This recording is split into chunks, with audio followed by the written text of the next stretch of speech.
रंजन राजीव, पहले तो मुझे आपको आपका वो पुराना वादा याद दिलाना है। जब मैंने आपसे पूछा था कौन जीतेगा, तब आपने कहा था कि वोटिंग के बाद जरूर बताऊंगा। तो आज आपको बताना पड़ेगा राजीव। वोटिंग खत्म हो रही है, अब आप बता दीजिए। आपने बंगाल को देखा है, पहले चरण में भी, दूसरे चरण में भी, पिछले 3 महीने में कई बार आप वहां पर गए हैं, 4 महीने में। अब आप बताइए कौन जीत रहा है। एग्जिट पोल अभी आने वाले हैं राजीव। अभी इस कार्यक्रम से पहले आप कार्यक्रम कर रहे थे और मैं सुन रहा था मानक, और उसमें 81 में 74 आंकड़े सही बताने वाले प्रदीप गुप्ता के पसीने छूट रहे हैं बंगाल के लिए, और कह रहे हो सकता है बंगाल का एग्जिट पोल हम लाए भी नहीं। हाँ, और उनके पास इतनी बड़ी एजेंसी है, तब ये हाल है कि वो कह रहे हैं 60-70% लोग बोली तो गए, और हो सकता है हम बंगाल का एग्जिट पोल ही न लाएं।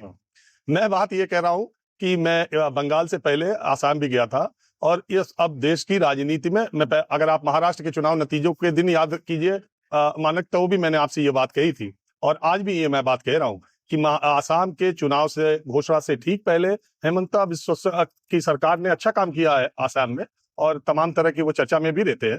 लेकिन 40 लाख महिलाओं के अकाउंट में 9,000 रुपए अगर उन्होंने न डाले होते तो वो चुनाव की बात कुछ अलग हो जाती। लेकिन 40 लाख महिलाओं के अकाउंट में 9,000 डालकर इस चुनाव को अपनी झोली में एक तरह से हेमंता ने डाल लिया।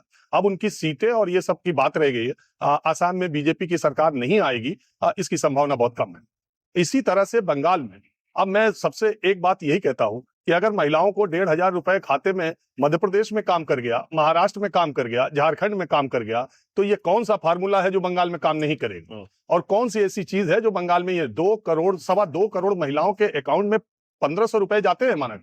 रूपोश्री, कन्याश्री, युवाश्री, तमाम 10वीं पास लड़के जो 21 साल के हैं और जो बेरोजगार हैं, उनके अकाउंट में 1,500 रुपए।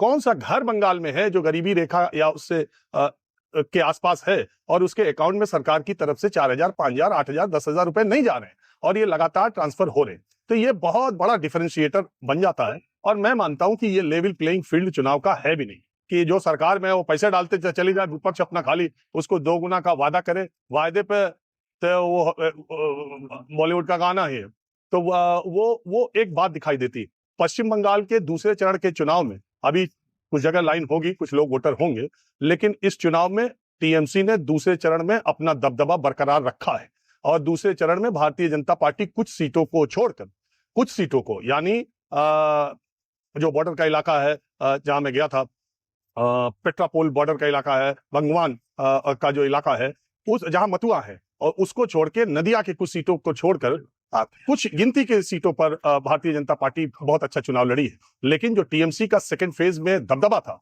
मैं ये तो नहीं कहता कि 142 में जो 123 सीटें उन्हें मिली थी वो रिपीट कर जाएंगी कि नहीं, मुझे नहीं पता, लेकिन वो दबदबा सेकंड फेज में पूरी तौर पर बरकरार रहा। जो भी सेकंड फेज में घुमा होगा 10, 20, 25, 30 असेंबली में, उसे इस बात का एहसास हो गया होगा। और महिलाएं मेजॉरिटी के साथ, ममता बनर्जी के साथ इंटैक्ट रही हैं। और दूसरी एक बात यह है, देखिए 100 में 40 लोग, यानी 3 आदमी में 1 आदमी या उससे ज्यादा आपको मिलेगा जो भारतीय जनता, वो रेशियो है 38 से 40%। 38% पिछले विधानसभा में भी बीजेपी को वोट मिला था, 40% तक उन्हें लोकसभा में भी वोट मिला।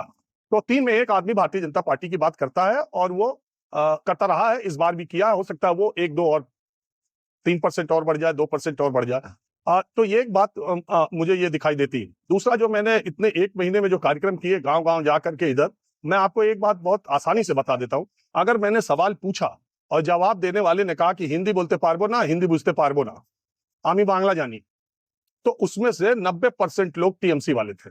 लेकिन जिस आदमी ने कहा हाँ बोलिए, हम बोल सकते हैं हिंदी, बोलिए, सवाल पूछिए, तो वो 90% बीजेपी वाले थे।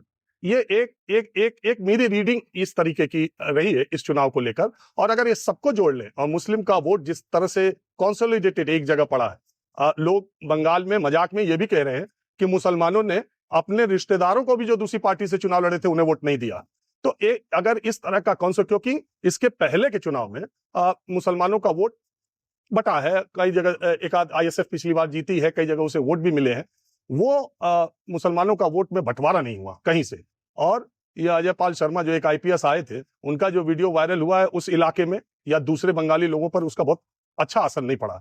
बस एक ही चीज है, जो 92% वोटिंग है, उसमें जो प्रदीप गुप्ता कह रहे 6-7 आदमी बोलना नहीं चाह रहा, अब वो इतना बड़ा चेंज अगर ये उसको कहते हैं ना कालीन ही सरक जाए और उसको हम लोग पढ़ने में नाकाम रहे हो तो अलग बात है, लेकिन मोटे तौर पर मुझे लगता है कि हेमंता के लिए अगर वो 9,000 रुपए काम किए हैं तो बंगाल में ममता दीदी के लिए भी 1,500 रुपए ने बहुत काम किया है। All right, okay. हाँ, सारी बात बता दी। हाँ, बिल्कुल ठीक है। शांतनु सेन आ गए हैं, रवि त्रिपाठी हैं। भाई प्रदीप गुप्ता में और राजीव रंजन में एक फर्क ये है कि प्रदीप गुप्ता की टीम वहां पर लगी हुई है और राजीव रंजन वहां खुद पर गए हुए हैं। Rajiv Ranjan one man army. One man army है और वो लगे रहते हैं पूरे चुनाव में, उनको देखते रहते हैं लोग, तो इसलिए उनकी बात पर आपको भरोसा करना चाहिए। ये नहीं कह रहे प्रदीप जी पे, राजीव रंजन फर्स्ट हैंड और ये एनालाइज जो उन्होंने किया ना बहुत अच्छा, जो बंगाली में आपको जवाब दे रहा है उसका 90% 80% लोग जो है वो टीएमसी का होगा और जो हिंदी जो वो जवाब दे रहा है। लेकिन राजीव जी बहुत स्मार्ट लोग हैं ना, उन्होंने ये नहीं बताया कि कितने % लोगों ने ये जवाब उनको बंगाली में दिया था और कितने % ने हिंदी में दिया था।